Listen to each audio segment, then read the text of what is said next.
Hello, everyone. I hope you all are having a fabulous Friday.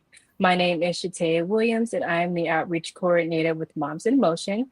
And I welcome you to another Voices in Motion, where we highlight valuable voices, resources, and partners making a real difference in the lives of individuals with disabilities and their families. So today, we're excited to welcome All Needs Planning. And All Needs Planning is a Virginia based organization that helps families create financial and life care plans tailored for loved ones with disabilities. They bring a wealth of knowledge and special needs trust, guardianship planning, Medicaid, SSI, and more. So we are super excited to have you all today. And today we have Kathy Matthews. So thank you again for joining us.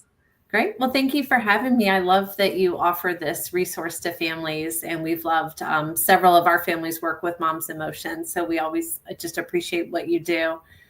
I'm happy and excited to talk today about microboards and how they fit into an overall special needs plan. And just my background, I am a special education teacher, a licensed behavior analyst, and I really spent the bulk of my career helping and building services for individuals and families. And then when I had my own child with autism, it caused me to start to think about life beyond services. And I happened to meet a fellow mama bear, and she wanted to create a company that would do lifespan planning for families. And so that's what we did. So we are All Needs Planning. We're all parents of children with disabilities, and we're really looking to address the needs across the lifespan. So it's everything from services and advocacy. Right before this presentation, I was talking with a mom about a notice that she got from Medicaid. So there's the services that our loved ones need. There's also the financial resources that they need. And then there are all the legal protections. And microboards are really a great way to pull it all together and keep a watch on services across the lifespan. One of the points too is that we're all in different stages. I know we have this sort of lifespan timeline broken into 4 stages, but that's because there's certain things we want to make sure come into play across the lifespan. And so there's different times for those things to happen. But having said that, wherever you are in the timeline is the right place to be. People come into planning when they're ready. So it's not, we never want someone to feel like, uh-oh, I didn't do this on time, or, hey, I don't need to do this until later. If you're feeling ready and you have a need, you want to address that. But we typically find folks in the early years if we're lucky enough to get a diagnosis early on in life, we can then begin gathering services. And actually, that was another phone call I had with someone who was newly diagnosed this morning. So, there are a lot of things we might do in the beginning to help put in supports and better understand what needs to happen. And then, of course, stage 2, as we move into the schooling years, we have a bit more structure and routine. We're getting services, and then we're also often have activities in the afternoons and the weekends, or just have more things going on. And then as we transition that stage 3 into adulthood, we find that our loved ones with disabilities, that's a big transition. Sometimes we're losing some of that structure. Those services are ending. So there's a lot we have to do to kind of start again and put those services into place. But then, of course, as parents, we're also, our careers might be winding down. We're looking at retirement. We're thinking about the next 10, 15 years and what that's going to look like as we approach our retirement years. We also might be in a position where we're caring for an aging parent. So we call that a little bit of a sandwich, right? We have our loved one that we're supporting, and then we have folks in our family that we're helping. So there's a lot going on during that time. And then toward the end of life, we do have to recognize there's a period of time where we won't be here as parents, but our loved ones will be. And so all this work we've been doing across the lifespan has been preparing for that big moment to make sure things are in place when we're not here. So microboards, what I'm going to talk about today, is a big piece of that. Special needs planning is totally overwhelming. A lot of folks will just completely put it off because either you're so afraid of getting it wrong and putting the, not knowing what to do, or just not knowing where to start. And so we recognize that again as parents through our own journeys. And also as a service provider, I worked a lot in adult services in my career. We found that a way to go about it is to really approach it in pieces. And I think that makes it a bit more manageable. So we call it care, protect, grow. And I'm sharing this with you, not necessarily trying to talk you into working with us, but just to give you a bit of a framework. If you're out there feeling overwhelmed, if you piece it out a bit and go stepwise, that can be really helpful. So the care piece is really about those services and support. So as I mentioned, all the phone calls and things I've done just this morning are about stability, about services, about getting the support in place. So it's a big piece of what we want to do to help families. Are you getting the services and therapies you need? Where do you have a support coordinator or case manager? What is going on to help you to feel okay, your loved one to feel okay? And then also, do you have the resources? If you that would be a part of building a financial plan. It's also, as was mentioned in the beginning, maybe looking at Social Security or other public benefits, Medicaid waiver, other programs if the resources aren't there. So we want to really kind of address all of that, put that care into place. Once we have that in place, we want to protect it. And so again, today, that's where that microboard is going to come into play. That's often where we might see a special needs trust or decision support established for an individual with a disability. So all of that is us really trying to formalize all of this care that we've put into place so that it's lasting. And once we do that, we're actually in that third phase, which is growing, which is having goals, which is thinking about the future and making sure all that planning's in place. And I'll hit on some more pieces of that as we move through. But I just thought sometimes folks think I need to do everything. And we say, hang on, there's three big parts. Break it down, excuse me. So a microboard is really, if you think about a board of directors. So if you have a nonprofit organization and there's a board of directors that are really overseeing and advising and helping to make sure that organization is doing what it intends to do.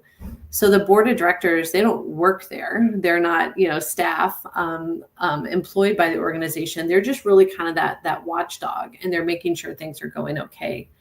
So a microboard is where we take that same concept, but we apply it to an individual with a disability. So the individual with the disability ends up having their own board, and it's not a board to boss them or control them. It's not like that. It's really to be that source of advice and guidance based on the needs and what's already been established through that care and protect part of the plan. So a board concept really works in the long term, because when we think about what this microboard is going to do, is it's really going to be a source of ongoing advocacy for our loved one with a disability.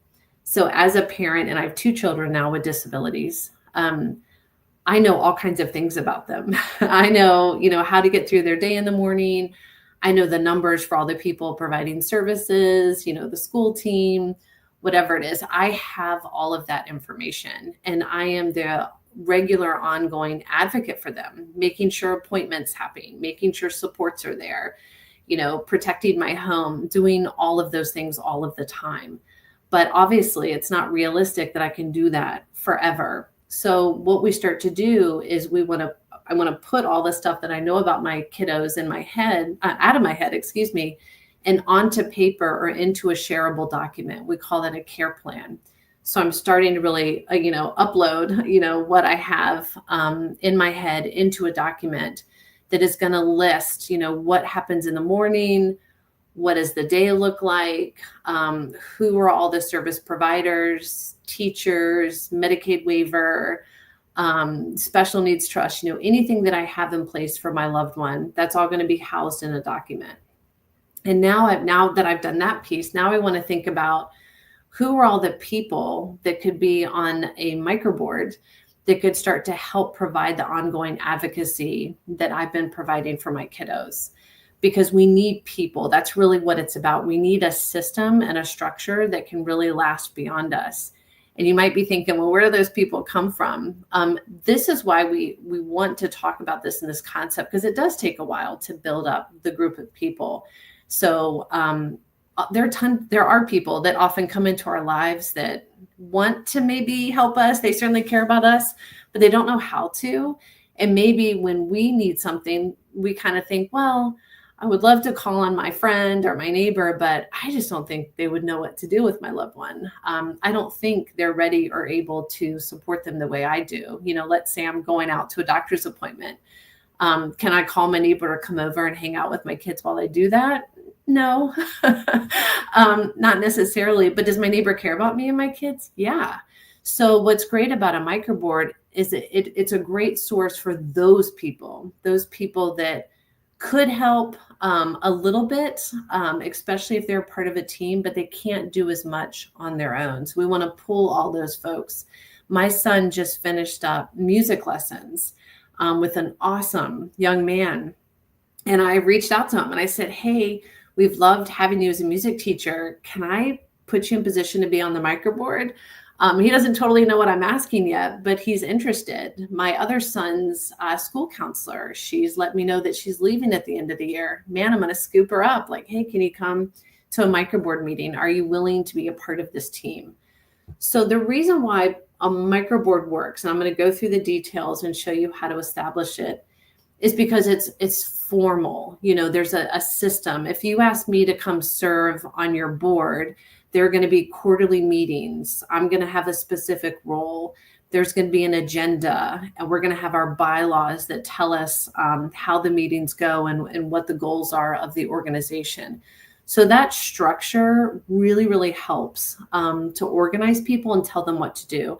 I serve on the board of Heart Havens, which is an awesome nonprofit here in the Richmond area that provides residential supports to adults with disabilities.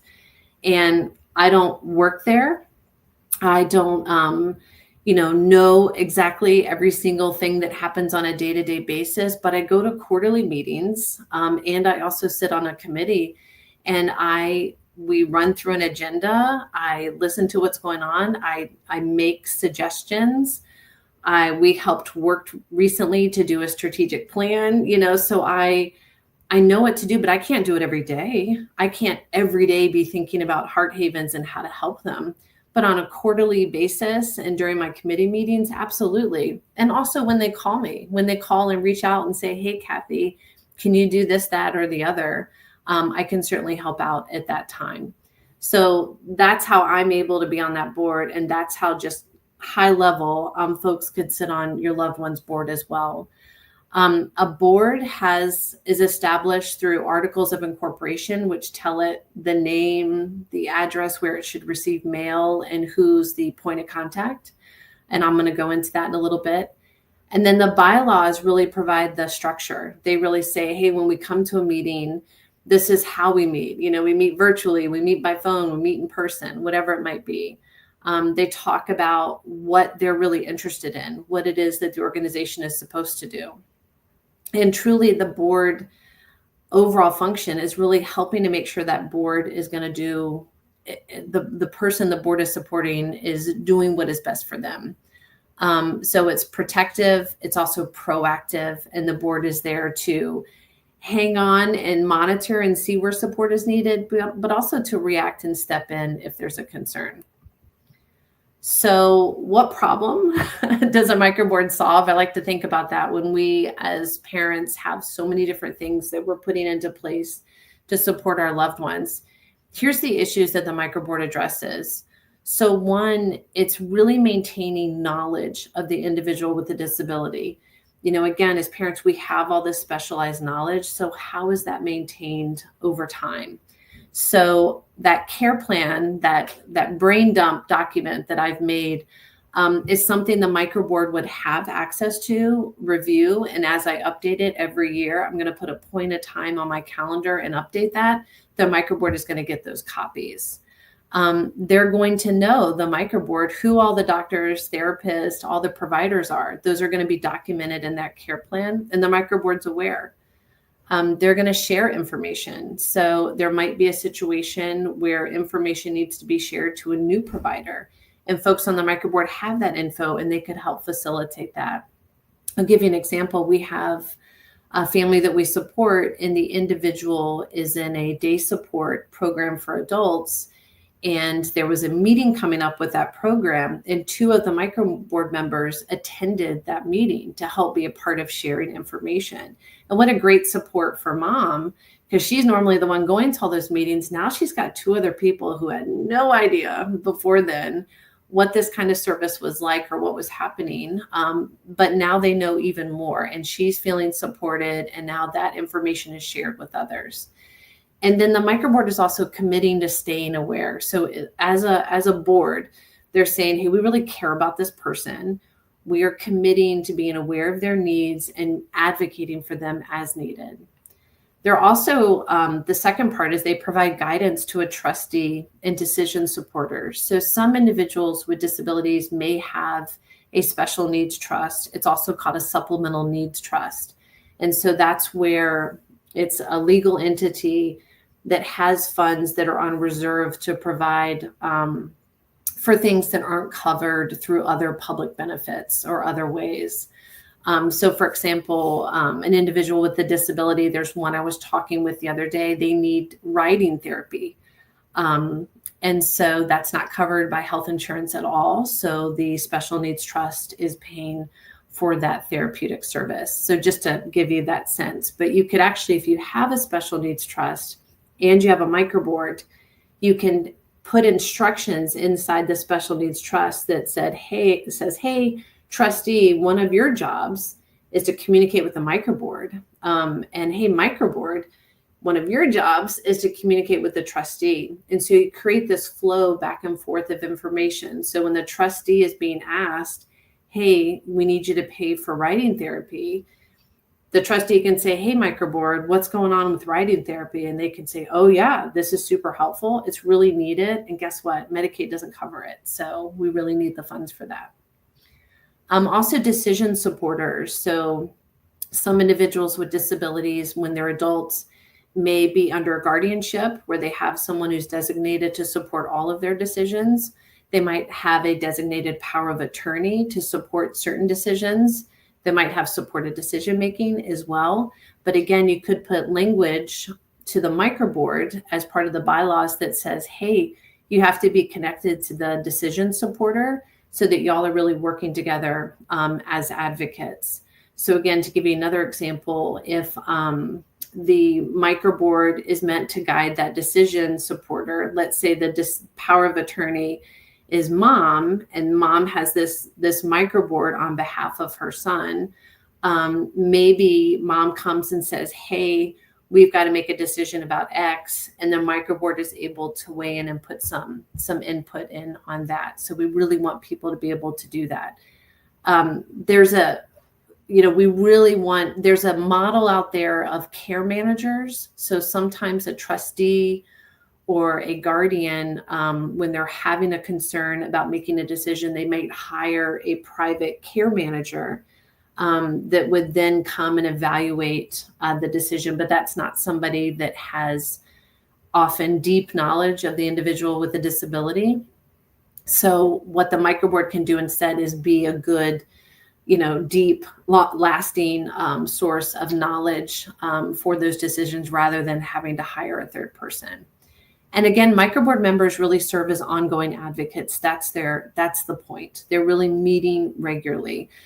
There's another microboard that we support right now, and they're having to make some decisions about where to get additional support for the individual who's having some sudden behavioral challenging behaviors that have come up. So, the microboard is able to advocate and talk to the Medicaid waiver case manager to help identify as well therapists in the area to initiate some therapy services. So again, instead of it falling just on the family alone or just on a support coordinator, now you've got this whole team that's pulling together to help put supports in place really quickly. So that ongoing advocacy is so key. Also, just requesting information, initiating advocacy, and certainly working collectively. That's really the goal. That microboard knows, that support coordinator coming from Medicaid waiver is a separate person, right? But that microboard is in touch with them, and that support coordinator knows there's a microboard. That decision maker, same thing, they're separate from the microboard, usually, not always, but usually, and they can, provide that support there too. So again, the eye always is on, hey, I'm not going to be here one day, so I need to put this team in place that gets built up with knowledge so that as I exit this world, there's a team behind me that has that knowledge and has a formal way to work around and to provide those ongoing supports. So we often think about a microboard as the person with the disability is in the middle. That microboard is really serving as that source of advocacy. They're working with that decision supporter. Often parents have established trusts or wills that explain how things are meant to go once they're no longer here. And often, but not always, there's a special needs trust that has some reserve funds on behalf of the individual with the disability. But the microboard is going to be in relationship and knowledgeable of all those things. So they are created here in Virginia as non-stock corporations. So they are registered with the state through the State Corporation Commission. There is a registration fee. It's a couple $100s, and that does have to be paid annually at this time. When you register a corporation with the state, there's actually a pretty user-friendly online system to do all of those things, but you have to give it kind of the name, who's the contact person of this organization, often the director, and then an address. So where can they receive mail? So often what we find is that parents will just choose their permanent address, their home, as a place to receive mail. And we have found that most of the time, a parent is often that initial director or founder of the microboard. At a very minimum, a microboard has to meet annually. We highly recommend meeting quarterly, even just to do an update. I've had microboard meetings that are like 30 minutes, like a check-in. Hey, everything's going well. I've had other microboard meetings that take a little bit longer. And I'm going to talk to you all about different stages and ways to set that up. You can technically create a microboard as a nonprofit so that it is raising funds on behalf of the individual. So I want you to know you can do that. It's not a recommendation. We're also not attorneys, so we would leave that to you and your attorney to decide the best way to go about that. But to me, if you're asking a group of volunteers to serve as lifelong advocates for your loved one, asking them to also manage funds is just more work. Now you are kind of building a business and you're asking people that aren't paid to run it. And so you've just got some stress and some things that might not work out as well. So if you do want the microboard to be involved in finances, we highly recommend setting it up as a non-stock. Do not fund it, but set a pathway for the microboard to monitor and be aware of the resources the person has, whether that's their own income, public benefits, special needs trust, whatever that might be. The microboards are created through articles of incorporation. Typically, you don't have to do that, but that's often how we establish it.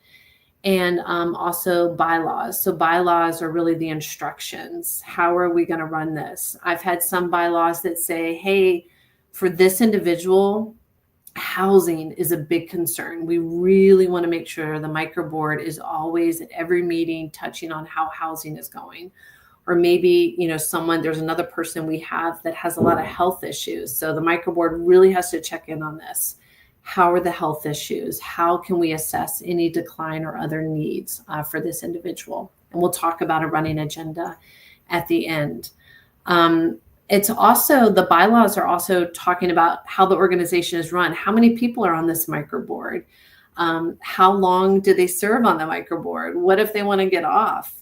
What if they're all old like me, and we need, how are they going to be replaced? The bylaws describe all of that. And then they often have a board of directors. So you're going to have that director or founder. We want to have a president, someone that's really ensuring that the microboard is running, it's doing what it's supposed to do. Vice president is often put in place to replace or stand in for the president. A secretary is going to take the meeting minutes every time y'all have the meeting. Often there can be a treasurer that, again, is that liaison with the resources and funding for the individual. So this organization is what's really driving the structure behind the microboard. Sorry, one second here. Okay. So how are they run? So when you're setting up a microboard, we have a whole presentation that we provide families on how to train their microboard members.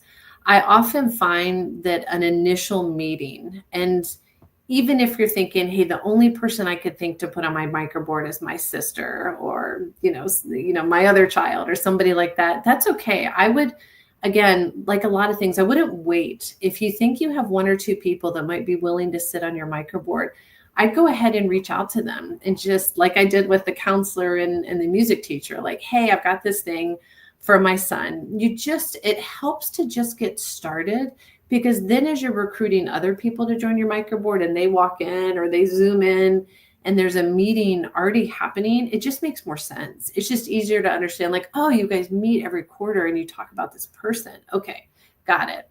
So often that first meeting is really just about training. You're explaining to everybody the care plan, getting everybody used to the bylaws and the structure, really establishing a running agenda, and I'll show you a running agenda.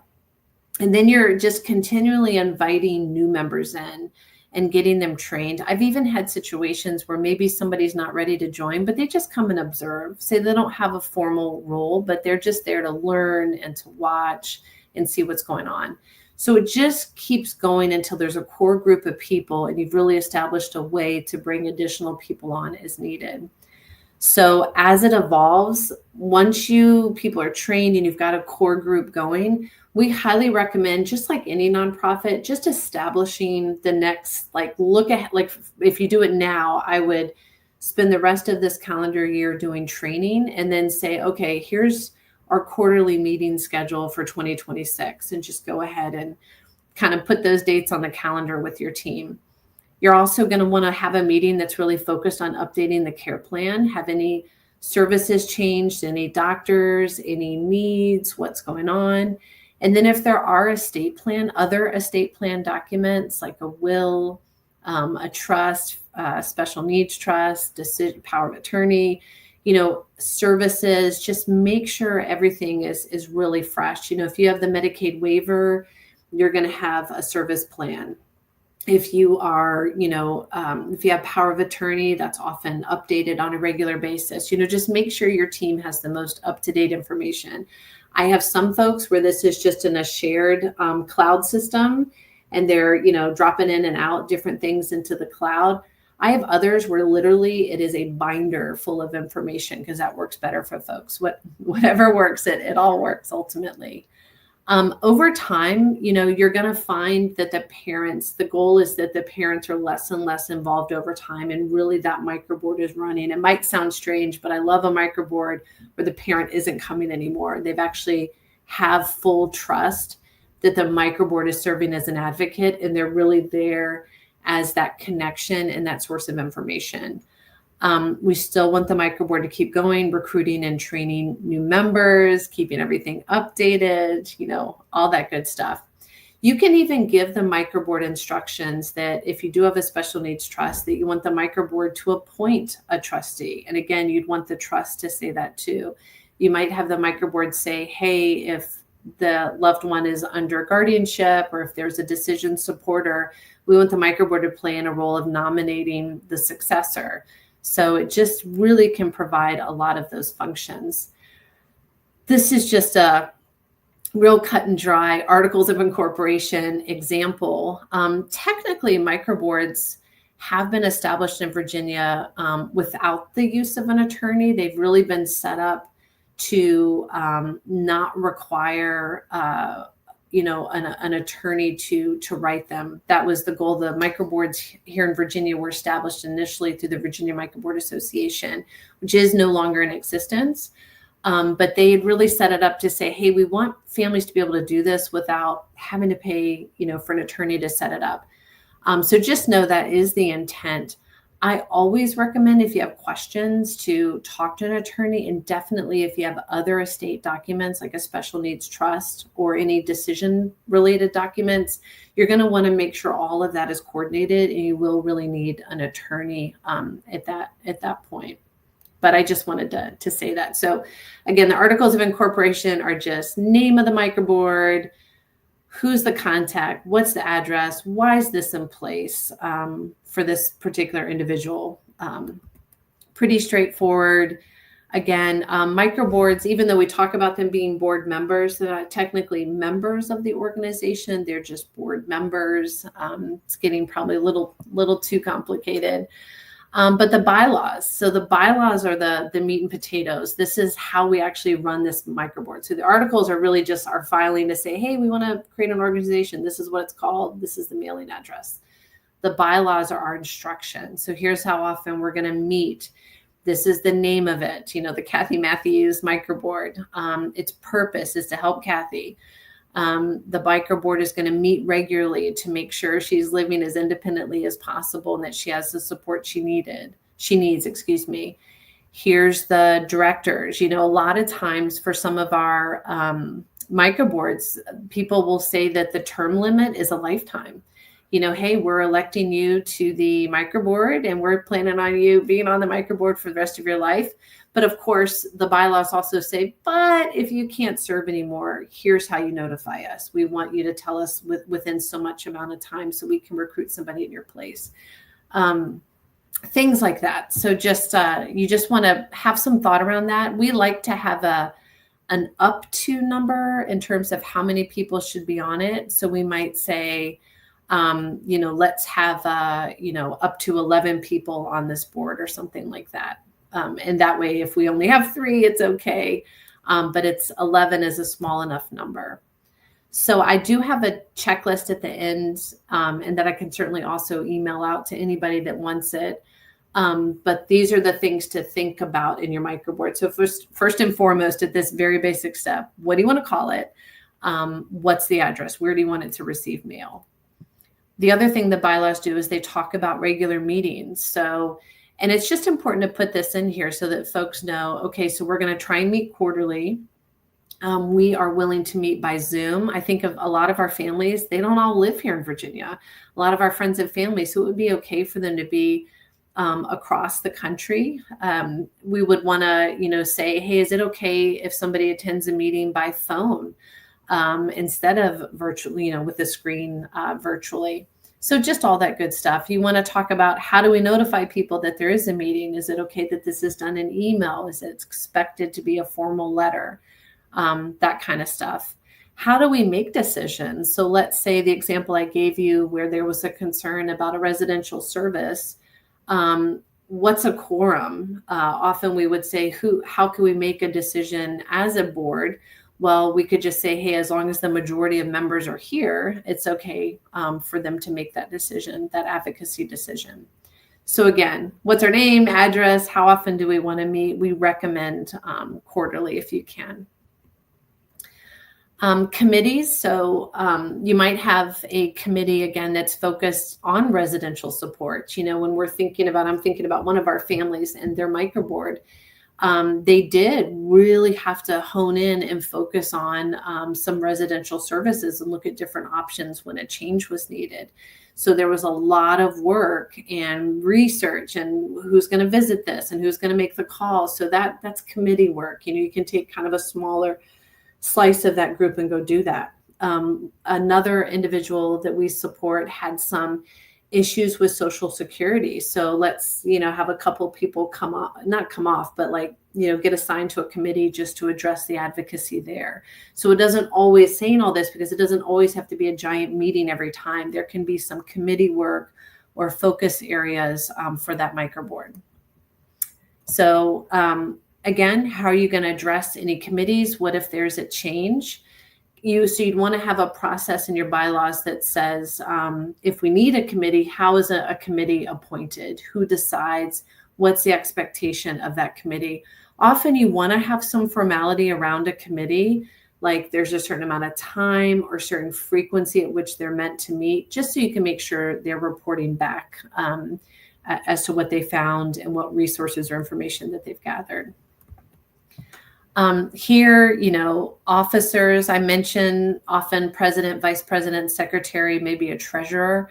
I know for a lot of our families, even though they have a secretary who's emailing the minutes, who's making sure people are invited to the meeting and they're notified, but I often go to the micro board meetings for the families we support, and I'll take the notes on their behalf, just to help keep a record for them. You don't have to file your notes with the SEC, but you have to keep those records should somebody from the State Corporation Commission ask you for them. It is you are creating an organization, so you want to have documents and proof of the efforts of your organization. People ask again, who are your board members? So family, friends, nieces. I'm thinking of one of our families that has a daughter in college. So she's not ready to be on the microboard. She's really busy with college. She's pretty young. So she's one of the ones that's coming and observing. So she's not an official member, but she's sort of on deck to become a member. What's so important too with a microboard, having thought of her, is microboards can really support siblings. A lot of times parents, if you have one child with a disability and then the child that does not have a disability, they're thinking of that child that doesn't have the disability as the one that's going to keep an eye out or play some sort of role in their sibling's life. And a microboard can really support that. I mean, imagine having that responsibility as a sibling, that you're also the trustee or maybe also a decision supporter, and doing that all on your own while you're also living your life and, staying busy. That concern that you're not doing enough, that as parents, we get kind of used to, feeling like, oh, I wish I could do more. But that can be really hard and a lot of pressure for a sibling. So a microboard can really help mitigate that, can really help put a source of advocates in place that sibling can lean on for additional support.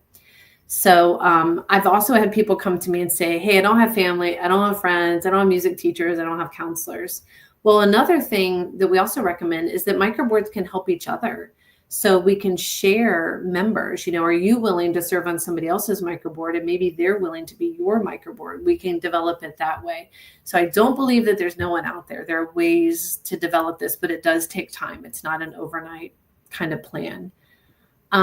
This is just kind of a framework when you're setting up your microboard. Again, when you're thinking about those initial meetings, the first one is often an orientation. Like, what is this? What are we doing? We have a PowerPoint that we take families through, or members, the board of directors through, that helps them understand what a microboard is. We suggest at least the next meeting thinking about the running agenda and the officers that are needed for the board and having that vote, and then start having some regular meetings to dive into the care plan. And to really start getting into the work and developing your board so that they're feeling confident and they understand what's happening. So again, that first meeting, I'm often going to welcome everyone. I'm going to talk about the person with the disability, go over the bylaws. Hey, we're all here aboard. This is what it's about. This is what we do. Then we're going to get into, again, electing those officers, reviewing that care plan either there or at the third meeting, establish that running agenda, set a regular meeting time and communication system. So again, if we can start to put some future meetings on the calendar, that can just really help out. A running agenda, I've said that several times. So a running agenda is really about setting an agenda that addresses your loved one's kind of top priorities. So it might be, again, their living situation. It might be school, if they're in school. It might be their health issues, whatever it is. We want to make sure you're hitting all the key points for them on the agenda. So I like to always have a check-in on living situations, healthcare needs and therapies, funding. How are we trying to get Social Security or public benefits. I'm sorry, I'm in one of those offices where the lights go out if there's no movement. I'm here. Sorry, it's gonna be a little dark for a second. But the resources are important. Decision support. So making sure your microboard team knows where documents are and that they have access to those. That's why I like my cloud files, because I could just shove updates in there. And then have a little block for any additional or other information. And just a quick reminder on a microboard is that it is a formal circle of support. So that's really what you're doing. And I say that because there are some folks I know that have kind of their circle of support or their texting group that they talk to with family members.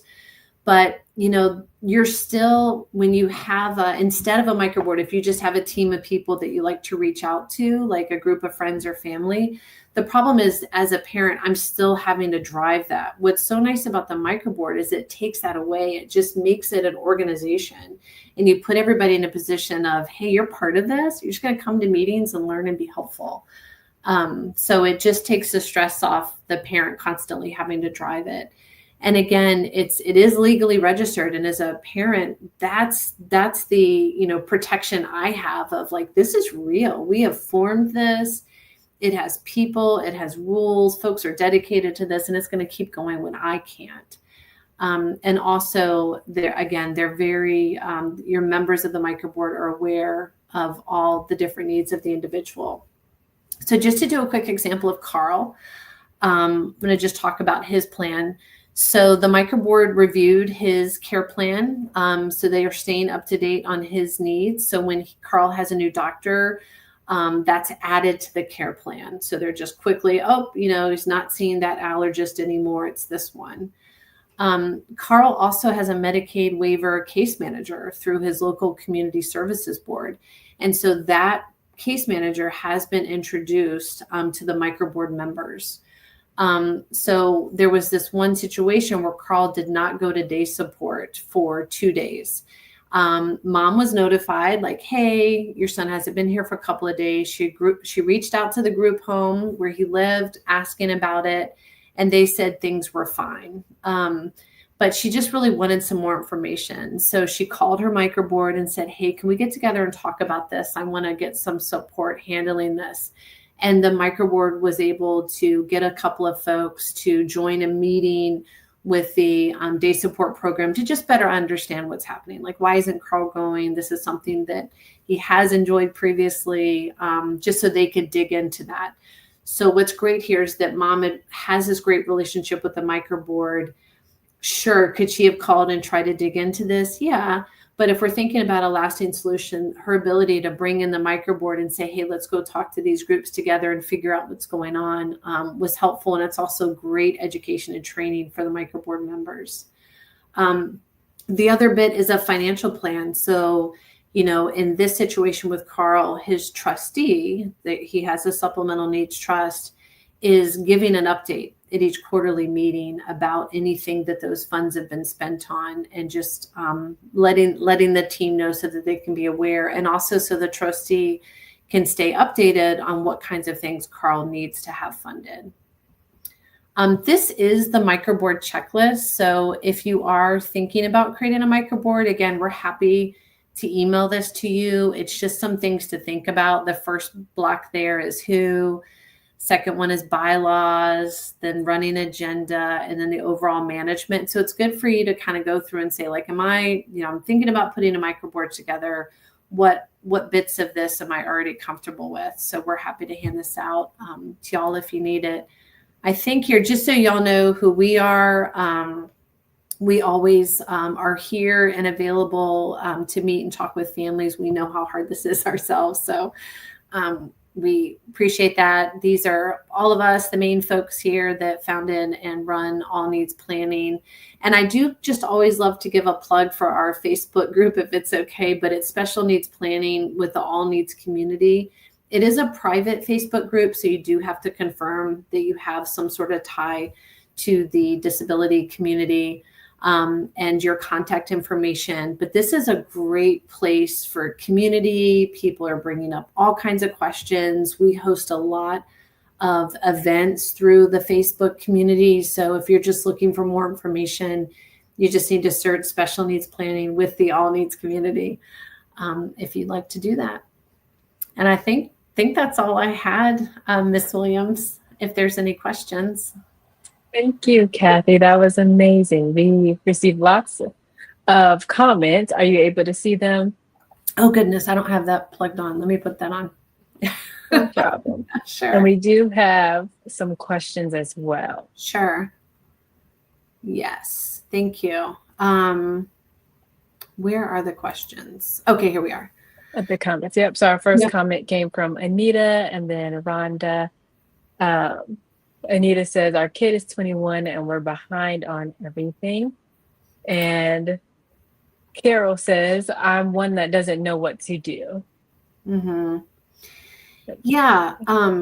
That question, just generally, what's going to happen when I'm gone, right? Who's going to care for my loved one? And I think what the microboard is doing is it's putting into place a process to help figure that out when we're thinking about who's going to care and what's going to happen. I think as parents, when we get stuck on who's that one person, it's just kind of a losing game, because that anything could happen to that one person that we're counting on. You know, I think about when my kids were younger and I just designated my sister as their guardian. Well, great. But what if something had happened to my sister? Then I would have been in the same boat. The courts would have had to figure out, well, where are these kids going to go? So, you know, what the microboard is doing is it's building that capacity. And again, even if you think I have no one to put on here, I would encourage you, one, happy to reach out and talk with you, but I think you should pair with another microboard and do some like cross pollination there and just support each other and start to build some capacity that way. But I will say, people that, you know, neighbors, one of the microboards we have, it's truly like the people next door just were like always nice. And they said, hey, we're building this thing. You want to be a part of it? And now there's 2 people on there. There's a nephew who's out of state and hasn't really been in touch as much with the individual with the disability, you know, except, you know, at regular family functions, but like he's on the board and so is his wife. So we went from 0 to 4. And then those people are going to know other people. And now we have something that exists that other people can start to see. So it is, it's something that definitely takes work, but you're putting together a team and a process instead of relying on that one person to provide care. Let's see here. We mainly have, okay. And then we have Pam Hunter, who commented, not sure how to go about finding microboard members. Is this supposed to be a paid position? I can't imagine trying to find people to join 3 separate microboards for my 3 different children and their unique needs. Yeah, I know. I'm all the things that folks say are the things. When I first heard this, I was like, really? Does that work? You know, but it does. I see it work. I go to them all the time and we build these for families. So I'm a true believer. I don't get paid to say that at all. It's not a paid position. However, I would say that you can put something in the bylaws to cover expenses if you thought that was important, to say that the role of advocacy, if there's any expenses associated with that, such as travel or whatever it might be, could be covered by funds, the resources tied to the individual. Which could be a trustee or some other account. I mean, I think we're getting down to details that I'd be happy to talk to you about one-to-one, but here's a little bit hard. It is possible for you to have maybe one microboard for your family. Again, that's one of those areas where I would want to sit with an attorney and talk about what this looks like and understand a little bit more of your situation. There have been situations where group homes or other entities, residential settings that we've talked to, where they've wanted to put kind of a microboard like advisory advocacy group in place to help provide support to all the individuals living there. So there's always a way to do something, right? You just gonna want to have the right advice. So if you're thinking, hey, that's like three groups of the three boards with all the same people on them, well, there's probably a way that an attorney could help work through to say like, okay, how could we create this group and without people feeling overwhelmed to provide support to that many individuals. I think it's possible, and I think if you're worried about ongoing advocacy, it's worth exploring. So, with that question, I appreciate that Pam and asked that question because it has me wondering: is there a limit of amount of is there a number of microboards that people can be on? Because I know you mentioned people can, share microboard members. So is there a limit? No. So in terms of the microboard member, no, there's really not. I mean, I think it's all about commitment. I think it has to be reasonable in the sense that the person, if you're committing to my microboard, you got to come to the meetings. I mean, everybody misses something here and again, but just like any board, there is a commitment of time. So you definitely want to work that out. But this microboards aren't, or any board organization, those bylaws are really deciding how it's run. So as long as everybody's adhering to those, you're okay. So I do think that's where you have some wiggle room to say, this is how we need to do this. Maybe we only have a couple of annual meetings, a couple meetings a year, but we are heavier on committee work. I think it's not hard and fast. It's really something that you develop based on the needs of your loved one. And be happy to talk, one-on-one through that. Okay, thank you. And then I do have another question. So, what are the most common challenges that you see families face when planning for a loved one? Planning in general? Yeah. Yeah, I think getting started. I think sometimes families just don't know where to start. So I think the planning is just, what do I need to do first? And it's interesting. I think a lot of people start with the legal planning. They start with the special needs trust and those kinds of pieces. And I would really suggest actually starting more on the care side in terms of services and financial planning. There's a tool to calculate the cost of your loved one's care. And that can be really, really helpful. That can help you to understand, am I going to need to look at public benefits? Do I want to think about an ABLE account? Do I want to think about buying life insurance so there's enough money when I'm not here during that stage 4? Like, that's what I'm planning for. So I do think if you can do that financial planning first and you do the care part first and make sure you understand what costs and resources, therapies and services you're going to need or need now, then you can start to think about, okay, how do I protect that? Okay, so this is going to have to go in a special needs trust. This has to be written up in my will. This is something I need a microboard for. So that's my suggestion. That's what I think people have a really hard time getting started. I also think, if you don't mind if I say this too, but I do think sometimes when people call their local community services board, or they call the Social Security office, or they go to an IEP meeting, sometimes the door gets shut. Sometimes we're told no. Sometimes we're told that doesn't apply to you, or this isn't a service that we offer, or this isn't appropriate for you. And I will say that that's not always correct, but it can really deter a family. I mean, I talk to families where they say, we were told we can't do that. And it's actually incorrect. So anytime you're told no, I always say, make sure you understand why. Like, I want to see the policy. I want to understand fully, like, why that's a no. It can't just be that the person across from me just says no. Like, give me a little bit more. Right. And not to be difficult, but that's one of the biggest issues I see. Okay, thank you. Sure. And then, does anyone in our audience have any additional questions?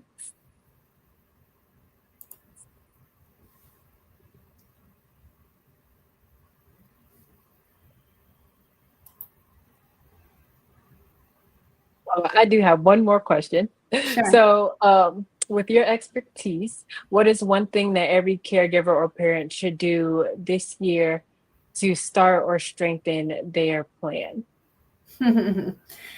um, I would say, so of course, in addition to the microboard, but Mhm, the care plan.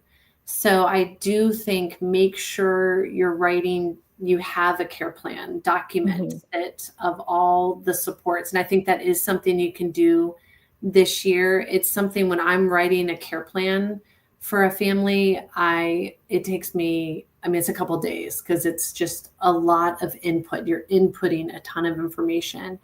But once it's done, now you're just updating it each year. And so I would say that's very doable. If you mhm. don't have a will and you have children, you need to get a will. You can get them at a pretty reasonable cost and just get that done. Because again, if you're not telling folks, if you have a minor and you're not telling folks like who's going to be their guardian if a disaster happens to you, that is going to be a court situation. Someone will be appointed. So I think that's just something I always say, like, folks, Mhm. don't forget to do that. Okay, thank you. And then, just for clarification, do you all offer services where you help families with the plan? Yep, we do. Awesome, awesome. Yep, we do a full plan. Yep. And then Pam wants to know, is there a template for a plan of care? Yes, we do have a template that I can share. I'm happy to do that. We are in the process of updating our template and making some additions. So I'm certainly happy to give you what we have, or just stay tuned as that evolves. Whatever works for you.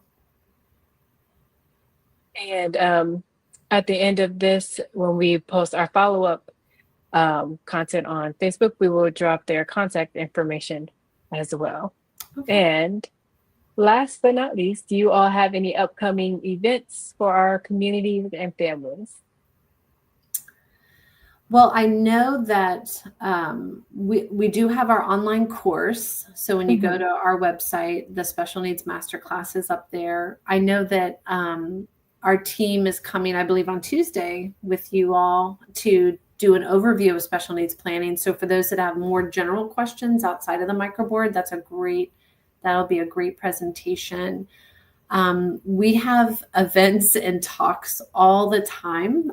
So I would definitely, if you come to that Facebook group, you will always have those updates by way of that group. And we also post other, information in there as well. So I would do that. Stay tuned those ways. Awesome. Thank you so much. Yeah, thank you. So I just want to thank everyone for showing up today and joining us on our Facebook Live. Thank you so much to the team at All Needs Planning for what you all do. And at Moms in Motion, we know that it's super important for our families to have lots of tools and information that they need for their families and the tools that they need to advocate in their day to day lives. So, of course, if you found this conversation helpful, please share it. If you want to rewatch it, we will upload it on our YouTube page so you can go back to it and get all the resources that you need. And again, thank you so much. And until next time. Great. Thank you.